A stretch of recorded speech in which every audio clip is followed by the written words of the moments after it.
The promise of stars. The sleek silver vessel descended through Earth's atmosphere like a teardrop falling from the heavens. Its arrival marked the end of humanity's isolation in the cosmos and the beginning of what many hoped would be a golden age. Cities across the planet erupted in celebration as the alien craft touched down in Geneva, Switzerland, where world leaders had gathered for this historic moment. Ambassador Marcus Reynolds adjusted his tie for the 100th time that morning. At 45, with salt and pepper hair and piercing green eyes, he had spent decades in diplomatic service, but nothing had prepared him for this. He stood at the forefront of the welcoming committee, his heart pounding as the ship's ramp lowered with a pneumatic hiss. The beams that emerged were unlike anything humanity had imagined. Tall and elegant, with iridescent skin that shifted colors like oil on water, they moved with fluid grace. Their leader, who introduced himself as High Chancellor Vexer, spoke perfect English through a translation device. "Greetings, people of Earth," Vexer's melodious voice carried across the assembled crowd. "We are the representatives of the Galactic Council, an alliance of over 1,000 civilized worlds. We come in peace, offering friendship and the opportunity to join our great cosmic community."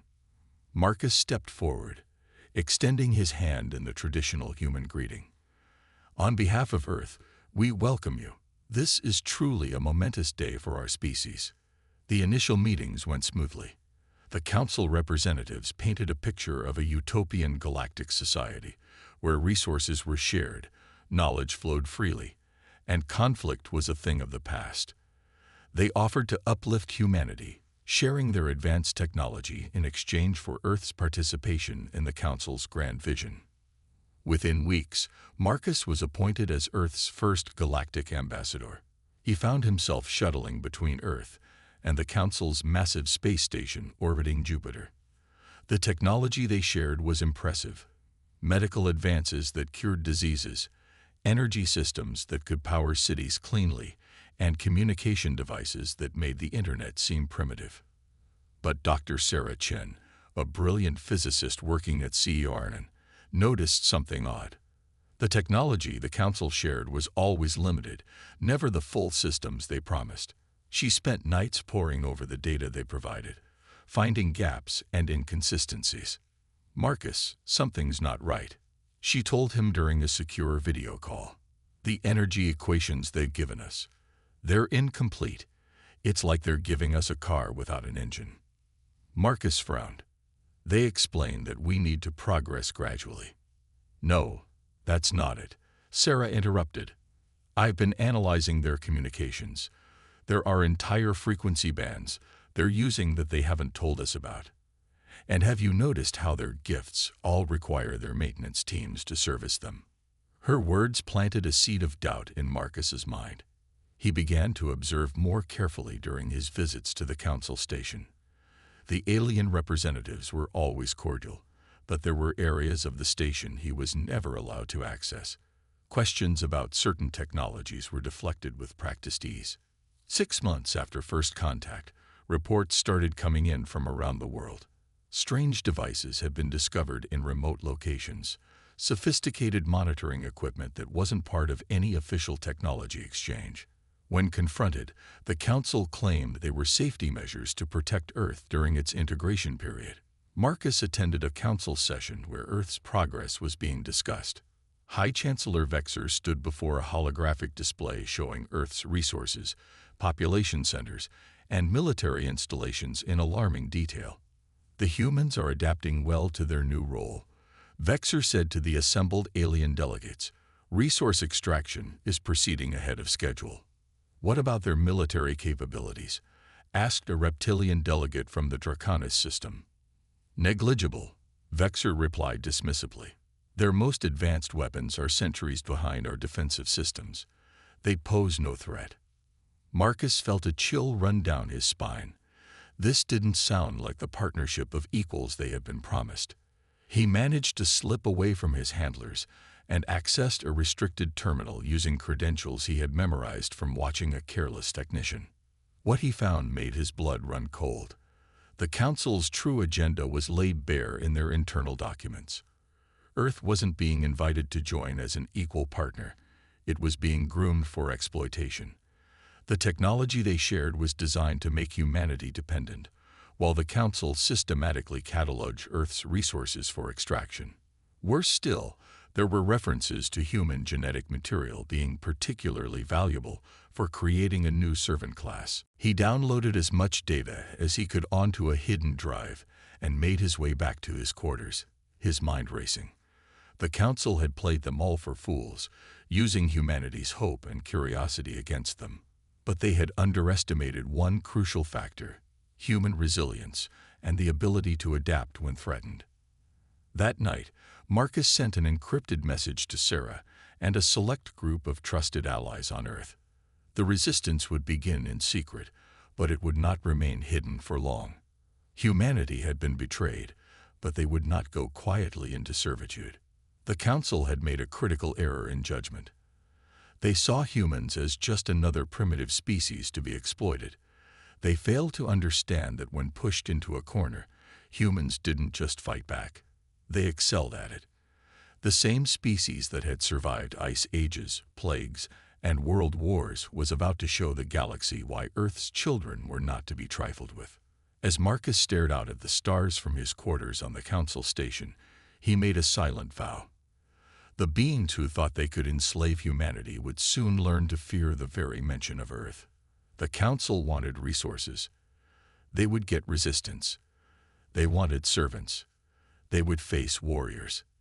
They wanted submission. They would receive defiance. The first phase of humanity's greatest challenge had begun. Little did the Council know that their betrayal would forge humans into something far more dangerous than they could imagine. A species united in purpose, driven by righteous anger, and possessed of an ingenuity that would shake the foundations of the galactic order. In the depths of space, aboard gleaming ships and stations, the Council continued their plans, blissfully unaware that they had awakened a sleeping giant. The promise of stars had been a lie, but humanity would write its own destiny among them. In fire and determination, in courage and innovation, in the indomitable spirit that had carried them from caves to the cosmos. The game had begun, and the Council had no idea they were about to lose. The Great Deception. Marcus Reynolds sat in the dimly lit conference room aboard the Council station, pretending to review trade agreements while his mind raced with the implications of what he'd discovered. Across from him, Sub-Chancellor Thrax drummed his 6 fingers on the table, the Regellian's patience wearing thin. Ambassador Reynolds, these mineral rights are non-negotiable, Thrax said, his translator giving his words a metallic edge. Earth must contribute its fair share to the Council's resource pool. Marcus forced a diplomatic smile. Of course, Sub-Chancellor. I merely want to ensure my people understand the full scope of the agreement. What he really wanted was more time. Time for Sarah and the others to analyze the data he'd sent. Time to plan humanity's response. Back on Earth, Dr. Sarah Chen worked feverishly in her underground laboratory.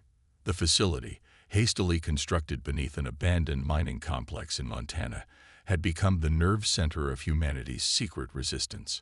Around her, a team of the world's best scientists, military strategists, and hackers pored over the stolen Council data. "This is worse than we thought," Sarah muttered, pulling up a holographic display. "They're not just after our minerals. Look at this." The display showed a complex web of genetic sequences. They'd been collecting human DNA samples through those medical screenings they offered. They're trying to isolate specific traits: intelligence, adaptability, endurance. General Alexandra Hayes, formerly of the U.S. Space Force, leaned forward. "For what purpose?" "Breeding programs," Sarah replied grimly. "They want to create a hybrid servant class, humans with enhanced capabilities but engineered for obedience." The room fell silent as the implications sank in. Colonel Dmitry Volkov, the Russian military liaison, spoke first. "We need to act now. Every day we wait, they dig deeper into our societies." Sarah nodded. "Marcus is buying us time, but we need to move fast. I've been analyzing their technology, looking for weaknesses. She pulled up another display. Their ships use a quantum entanglement drive for faster-than-light travel. If we can disrupt the entanglement field, we could trap them in our system. General Hayes finished. But first, we need to deal with those monitoring stations they've placed around Earth. The Resistance had identified 17 orbital platforms, each bristling with weapons and surveillance equipment. Taking them out would require precision and coordination on a global scale. Fortunately, humans excelled at both when properly motivated. Over the next month, cells of resistance fighters formed across the planet. Scientists reverse-engineered captured Council technology, while military units trained in secret facilities. The Council, in their arrogance, remained oblivious to the storm brewing beneath their notice. Marcus continued his diplomatic dance, feeding the Council false information while gathering intelligence. He discovered that Earth wasn't the first world the Council had targeted this way. Dozens of species had been subjugated, their resources plundered, their populations enslaved. Those who resisted were made examples of. Entire planets rendered uninhabitable as warnings to others. The breaking point came when Marcus uncovered the Council's timeline. In 3 months, they planned to release an engineered virus on Earth, not deadly, but designed to make humans more docile and compliant. The inoculations they'd been distributing were actually primers for this genetic weapon. He managed to warn Earth just hours before his cover was blown. As Council security forces stormed his quarters, Marcus transmitted one final message. Operation Prometheus is go. Give them hell. Sarah received the message and immediately activated the Global Resistance Network. In synchronized strikes across the planet, human forces targeted Council facilities. EMP weapons, reverse-engineered from Council technology, disabled their defensive systems. Special forces teams, equipped with prototype energy weapons, stormed their ground installations. The Council's response was swift and brutal. High Chancellor Vexer appeared on every screen on Earth, his iridescent skin now pulsing an angry red. Humans, you have made a grave error. Surrender immediately, or face the consequences of defying the Galactic Council. General Hayes, now commanding Earth's united military response from the Montana bunker, gave humanity's reply. You came to our world with lies and deception. You thought us weak and primitive. Today, you learn the price of underestimating humanity. We do not surrender. We rise. The orbital monitoring stations opened fire on major cities, but human ingenuity had prepared for this. Networks of ground-based laser installations, hidden in plain sight as communications arrays, returned fire with devastating accuracy. 3 Council stations exploded in brilliant flashes visible from the ground. In space, the recently formed Earth Defense Fleet, a collection of hastily retrofitted spacecraft and prototype fighters, engaged Council patrol ships. The human vessels were outmatched in technology, but not in tactics.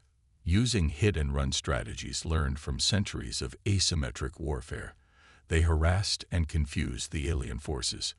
Dr. Chen's team achieved a crucial breakthrough when they cracked the Council's quantum encryption. Suddenly, human forces could intercept and decode all Council communications. They learned of reinforcements being called from other systems and the Council's plan to make an example of Earth. We have a window, Sarah announced to the command team. Their main fleet won't arrive for 6 days. If we can take control of their orbital command ship and activate the quantum disruptor I've designed, we can trap them when they arrive. The audacious plan required sending a strike team to infiltrate the Council's flagship. Marcus, who had managed to escape custody during the chaos, volunteered to lead it. I know the layout, the security protocols. It has to be me. As battles raged across Earth, and in orbit, a small stealth shuttle carrying Marcus and an elite team of soldiers approached the Council flagship. Using stolen access codes and Council uniforms, they bluffed their way past the outer defenses. Inside the massive ship, they fought their way to the command center. Council troops, despite their advanced weapons, were unprepared for the close-quarters combat expertise of humans. Marcus personally confronted High Chancellor Vexer in the bridge. "You should have accepted your place," Vexor sneered, raising an energy weapon. Marcus smiled grimly. "Humans don't accept places. We make our own." He ducked under Vexor's shot and delivered a devastating punch enhanced by a powered exoskeleton glove. Another piece of reverse-engineered council tech. With the command ship secured, Sarah guided Marcus through the process of installing her quantum disruptor. As council reinforcements arrived, they flew directly into the trap. Their quantum drives failed catastrophically, leaving them stranded and vulnerable in normal space. The tide had turned. Across Earth, resistance forces pushed back the council occupation. In space, the tables were completely reversed as human fighters swarmed the disabled council fleet. The hunters had become the hunted. But humanity's leaders knew this was just the beginning. The council controlled vast territories and would not accept defeat easily. As they regrouped and planned their next moves, one thing became clear: humans would never again be seen as easy prey. The galaxy was about to learn why humans had survived and thrived on a death world, and why flee would become the standard council directive when encountering human ships. The great deception was over. Now came the reckoning. Humanity strikes back. Admiral Zhang Wei stood on the bridge of humanity's flagship, the ESS Vengeance, formerly the council command ship they had captured. Around him, officers from every nation worked in perfect harmony, united by a common purpose. The past 6 months had transformed Earth's military capabilities beyond recognition. Admiral, long-range sensors detecting Council fleet movements in Sector 7, reported Lieutenant Commander James Wilson, his fingers dancing across the holographic interface. "Looks like the peacekeeping armada they've been threatening us with." Zhang's weathered face remained impassive. "How many ships?" 400 and counting, sir. They're bringing everything they've got."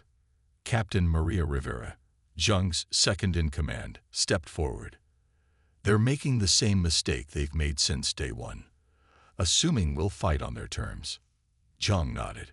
The Council's military doctrine relied on overwhelming force and technological superiority. They hadn't adapted to human tactics. Guerrilla warfare on a cosmic scale, cyber attacks that corrupted their AI systems, and psychological operations that had already caused 3 Council species to withdraw support from the war. "Initiate Operation Trojan Horse," Zhang ordered. This was humanity's masterstroke. Months of captured Council codes, combined with Dr. Chen's quantum computing breakthroughs, had allowed them to create the perfect trap. Across the solar system, hidden human installations powered up. What the Council thought were debris fields from earlier battles were actually minefields of nanite swarms, programmed to infiltrate and disable Council ships. Asteroid bases, carved out by automated systems, revealed massive rail guns capable of accelerating projectiles to near-light speeds. The Council fleet, led by Grand Admiral Korthax, approached Earth with confidence. Their sensors showed a pitiful human defense force, exactly what the falsified data feeds were designed to display. "Pathetic," Korthax growled, his 4 arms gesturing dismissively. "Begin planetary bombardment as soon as we're in range. Let's end this rebellion once and for all." That's when everything went wrong for the Council. Their navigation systems began showing impossible readings. Ships reported being in multiple locations simultaneously. Communications devolved into chaos as human cyber warfare units, led by the legendary hacker collective Ghost Protocol, turned the Council's own networks against them. The first railgun strike took out Korthax's flagship's engines. As the massive vessel listed helplessly, swarms of human fighters emerged from stealth positions throughout the system. These weren't the retrofitted craft from the early days of the war. These were purpose-built superiority fighters, incorporating the best of human and reverse-engineered Council technology. "All wings, execute attack pattern Omega," ordered Wing Commander Sarah Chung, daughter of the famous Dr. Chen. Her squadron dove into the heart of the Council formation, exploiting gaps in their point defense systems the human AIs had identified through months of analysis. The battle raged for hours. Council ships fell to coordinated attacks they couldn't comprehend. Their tactical computers, infected with human viruses, gave contradictory orders. Their crews, used to dominating inferior species, panicked when faced with an enemy that adapted faster than they could respond. On Earth, Dr. Sarah Chen watched the battle unfold from the Global Defense Center. Her quantum disruptor network was performing beyond expectations, preventing any council ship from escaping via FTL. But she had one more surprise prepared. "Admiral Zhang, the quantum virus is ready," she reported. "On your command, we can transmit it through their communication network. It'll shut down every council military system within 1,000 light years."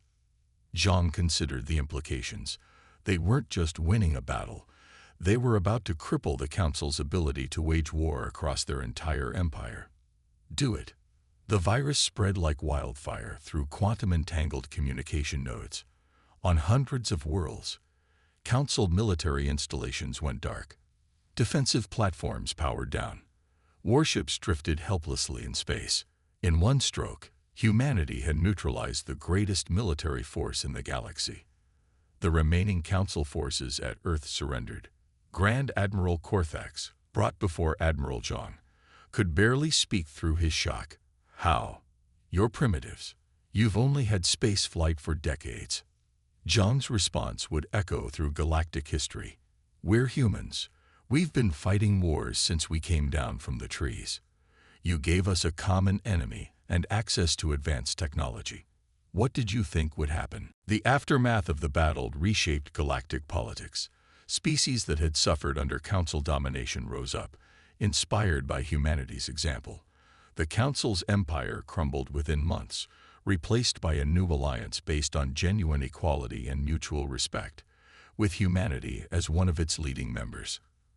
Earth became known as the Warrior's Cradle, a world that produced the galaxy's most formidable soldiers, brilliant strategists, and innovative thinkers. The phrase human space appeared on star charts with the same warning once reserved for black holes and neutron stars. Approach with extreme caution. Marcus Reynolds, now serving as humanity's first galactic prime minister, addressed the new interstellar assembly. "We didn't want this war. We wanted to explore the stars in peace, to learn and grow alongside other species. But when the Council chose to see our curiosity as weakness, our desire for peace as submission, they learned a fundamental truth about humanity."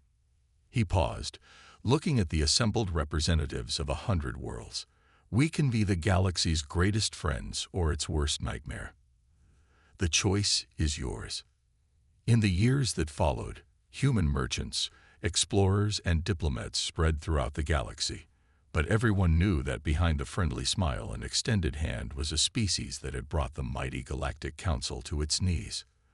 The standard greeting when encountering human ships became one of respect, not fear, but the unspoken understanding remained. These were not beings to be trifled with. Dr. Sarah Chen continued her research, now focused on beneficial applications of quantum technology. Her daughter led humanity's deep space exploration corps, pushing the boundaries of known space. Admiral Zhang retired to teach at the Galactic Military Academy, where students from across the galaxy learned the art of war from the species that had mastered it. And somewhere in the depths of space, in the remnants of Council territory, the warning spread from ship to ship, from world to world. "If you see humans, flee, not because they are cruel, but because they are kind, until you give them reason not to be. And then may the stars help you, for nothing else will." The Council had sought to add Earth to their collection of subject worlds. Instead, they had unleashed a force that would reshape the galaxy. Humanity had not just won their freedom, they had claimed their destiny among the stars. As the old Earth saying went, "Mess with the bull, get the horns." The Galactic Council had messed with humanity and discovered that humans didn't have horns. They had something far more dangerous: ingenuity, determination, and an unbreakable spirit that turned betrayal into triumph. The stars now belonged to everyone, guarded not by oppressors, but by those who knew the true cost of freedom. and were willing to pay it. Humanity's message to the galaxy was clear. We come in peace, but we are prepared for war. Choose wisely. And across the vast expanse of space, wise species chose peace.